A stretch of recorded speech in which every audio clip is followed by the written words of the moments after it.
আসসালামু আলাইকুম। House of science technique চ্যানেলের পক্ষ থেকে আপনাদের সকলকেই স্বাগত। আজকে আমি একটি ধারার অঙ্ক করাবো। যে ধারাটি দেওয়া আছে বোর্ডে, সেই ধারাটি হচ্ছে একটি গুণোত্তর ধারা।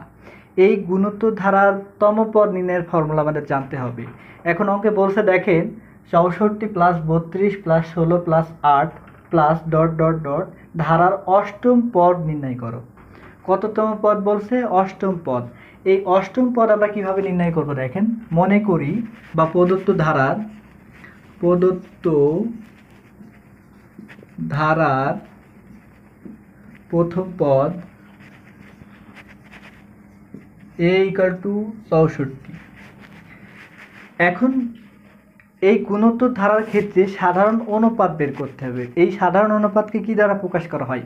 সাধারণ অনুপাতকে প্রকাশ করা হয় আর দ্বারা। এখন এই অনুপাত বলতে কি বোঝায়? অনুপাত হচ্ছে ভাগ। অনুপাত মানে কি বললাম? ভাগ। কার ভাগ? দ্বিতীয় পদ ভাগ প্রথম পদ। সাধারণ অনুপাত বের করি এখন। সাধারণ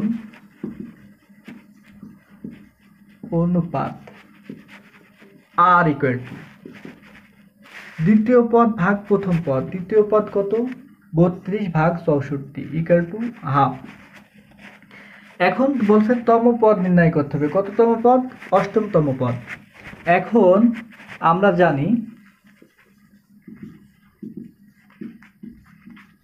জানি গুণোত্তর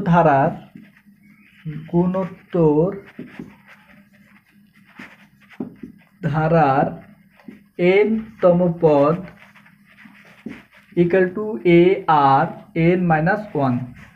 কি বললাম? a r n - 1। এখন এই ধারার অষ্টম পদ ইকুয়াল টু a মানে কত? a মানে হচ্ছে প্রথম পদ 64 ইন্টু আর মানে কত? হাফ পাওয়ার n এর মান কত? 8, যেহেতু অষ্টম পদ -1। 64 ইন্টু হাফ পাওয়ার কত? 7। 8-এর মধ্যে 1 বাদ দিলে 7। তাহলে 64 1/2 পাওয়ার 7। কারণ এই পাওয়ারটা সবার উপরে আছে, অনের পরে কোনো কিছু পাওয়ার মানে 1। এখন 2 পাওয়ার 7 মানে হচ্ছে 128। তাহলে 64 ইন্টু 1/128।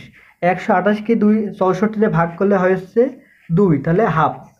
এই যে আমাদের অষ্টমতম পদ যেটা, এই অষ্টমতম পদ হচ্ছে হাফ।